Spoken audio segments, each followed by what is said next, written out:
ჩემი სალამი დიდ YouTube-ს. ეხლა ვიყოფებით ჩვენ ქუთაისში, თეთრხიდზე, პიკასოს ბიჭის წინ და შემოგთავაზოთ ესეთი ვიდეო. დამბევრ თქვენგანი ქუთაისში ჩამოდის ხოლმე ერთი დღით, ხამდე სანამ მეორე დილას ფრენა ექნებათ, ამიტომ მინდა რომ დღეს გითხრათ, როგორ შეიძლება რომ ერთი დღე გაატაროთ ქუთაისში. ეხლა ვართ თეთრხიდზე, როგორც უკვე გითხარით, ცნობილ პიკასოს ბიჭთან ერთად.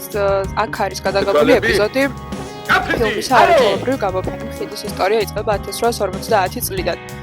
ასე რომ, მაშინ როდესაც დავიხართ ქუთაისში, თქვენ მოგზაურობთ ძალიან ძველ ისტორიაშიც. კულტურულად თუ ისტორიულად ქუთაისი ძალიან მნიშვნელოვანი ქალაქია და მისთვის გვერდის ავლა ძალიან რთულია. იმასაც გეტყვით, რომ ერთ დღეში უმეტეს რამეს ვერ მოვასწრებთ ქუთაისში, თუმცა მაინც შეძლებს დაგვარას ვნახოთ, რისი ნახვა შეგვიძლია ერთ დღეში. ჩვენ და სამწუხაროდ ეხლა თოვლიდებს თეთრხიდზე, ამიტომ მთლიანად ვერ გაჩვენოთ მის სილამაზეს და ვერ გაჩვენებთ ჩემს საყვარელ ნაწილს ამ ხიდზე. ეს არის წარწერები, რომელიც უთქვამთ სხვა მწერლებს, ცნობილ ადამიანებს, უბრალოდ იმ ადამიანებს, რომელთაც ქუთაისი ძალიან უყვარდათ და ყველა ეს ფრაზები დატანილი არის ამ ხიდზე და ძალიან მიყვარს ხოლმე ამ ხიდზე გავა და ამ წარწერების წაკითხვა. სანამ როდესაც ჩამოხვალთ, იმედი მაქვს საუთაოლი არ დაგხვდებათ და აუცილებლად არ დაგეძაროთ და წაიკითხოთ ეს წარწერები და მიხვდებით აუცილებლად რამდენად მნიშვნელოვანი და რამდენად თბილი და რამდენად კარგი ქალაქია ქუთაისი. ეს არის ჩემი ერთ-ერთი რჩევა. პირველი რაც ქუთაისში აუცილებლად უნდა ნახოთ, ეს არის თეთრი ხიდი, პიკასოს ბიჭი და აუცილებლად წაიკითხოთ ეს წარწერები. ასევე მთავარი არის ის კიდე, რომ დატკბეთ შესანიშნავი ხედებით, რომელიც იშლება თეთრი ხიდიდან. ეხლა მოვიდეთ ქუთაისის კიდევ ერთ ავთენტურ ადგილას, ეს არის პუბლიკები და აქ ჩამოსული და უკან პუბლიკების გარშემო წასული ადამიანი არ ვიცი, ჩავთვალოთ, რომ მას ქუთაისი არ უნახავს, ქუთაისში არ ყოფილა, ქუთაისში არაფერი არ დაუგემოვნებია. ამბობენ, რომ ძველად უფრო უკეთესი იყო და ბევრი ადამიანი ეთანხმება ამ აზრს, მაგრამ მე ვთვლი, რომ ეხლა ძალიან გემრიელია და მაინც გირჩევთ, რომ ჭამოთ. ოღონდ არ დაგეზაროთ და დაელოდეთ, როდესაც ხელი გამოვა, ხელი პუბლიკები ივედოთ და ხელი პუბლიკები მიირთვათ.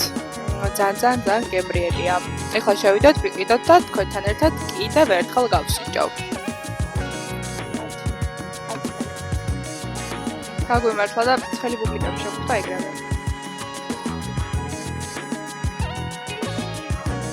ხელი მართლა უგემრიელია და უეჭველი ჭამოთ. ავედით. ყველა ვიცით, რომ ქუთაისი ეძახიან სიყვარულის ქალაქს. ხო და აქ ჩამოსულებმა თუ მე შენ მიყვარხარ კედელთან არ გადაიღეთ ფოტო, ეგრე წასვლა არ გამოვა. ეს კედელი არის ფაქტი იმისა, რომ ქუთაისი არის სიყვარულის ქალაქი, ასე რომ პუბლიკების გვერდით, პუბლიკებს თუ გამოყვებით გვერდით, იხილავთ ამ კედელს და შეგიძლიათ ამ კედელთან გადაიღოთ ლამაზი და სიყვარულით სავსე ფოტოები.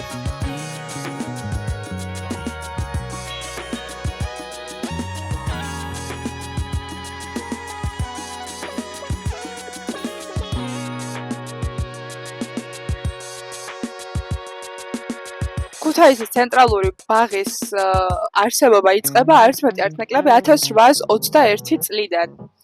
რამდენად ძველი არის ეს ადგილი, წარმოიდგინეთ. თუმცა რესტავრირება გაუკეთდა ამ პარკს და უკვე სახეშეცვლილია, მაგრამ რაღაცა სიძველეები მაინც იგრძნობა. მაგალითად, ძეგლები, რომელიც აქ არის განთავსებული, აკაკი წერეთლის, ფალიაშვილის, იქით დები შხნელების კიდე და შემეტა ნიკო ნიკოლაძის ძეგლიც. მოკლედ ეს ბაღი არის ამ ქალაქის სული და გული და მაშინ როდესაც ამოკეტილი იყო და რეკონსტრუქცია უტარდებოდა, რაღაცნაირად ისეთ შევიზნება მქონდა, რომ ქალაქს თავისი გული ამოაცალეს, იმდენად მნიშვნელოვანი ადგილია ეს ყველა ქუთაისელისთვის. ამ ბაღისთვის საუკეთესო სეზონი ჩემთვის პირადად არის გაზაფხული, იმიტომ რომ სულ ამწვანებულია და სითბოში ძალიან ბევრი ადამიანი, ძალიან ბევრი ახალგაზრდა სეირნობს და სკამებს გადავსებულია და იგრძნობა ქალაქის სიცოცხლე. მაგრამ შემოდგომაც არანაკლებ ლამაზია. მოკლედ, ყველა სეზონში ლამაზია ეს პარკი, მაგრამ გააჩნიათ თქვენთვის რომელი არის საყვარელი. ამიტომ რომელ სეზონზეც არ უნდა ჩამოხვიდეთ, აუცილებლად მოვბრძანდით ამ ბაღში და აუცილებლად გაისეირნეთ აქ. მინდა ისიც გითხრათ, რომ ამ ადგილს ეძახდნენ ქუთაისის პარლამენტსაც, იმდენად დიდი და მნიშვნელოვანი ადამიანები იკრიბებოდნენ აქ.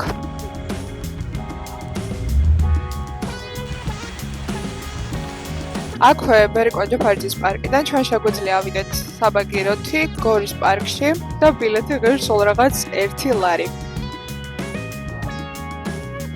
და გამოვაჩინე.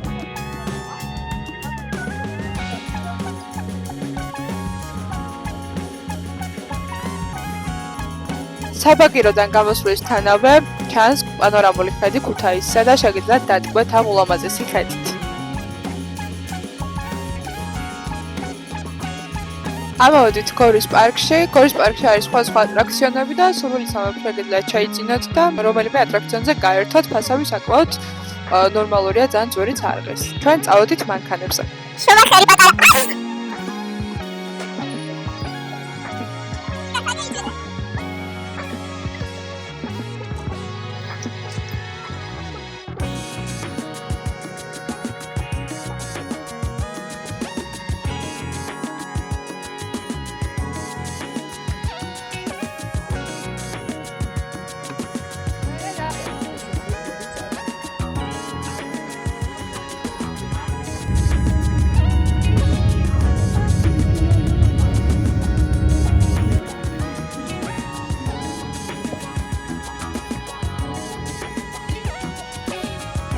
ამასობაში შემოგვაღამდა და ამოვედით ბაგრატის ტაძრის ეზოში.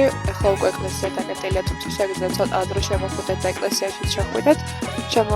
ამოვედით აქ რომ გადავხედოთ ღამის ქუთაისს და აქედან ჩანს ქუთაისის ძალიან ლამაზი ხედი, ასე რომ შეგიძლიათ თქვენც ამოხვიდეთ და დადგმეთ ამ დღისით ამ ღამით ქუთაისის ხედებით.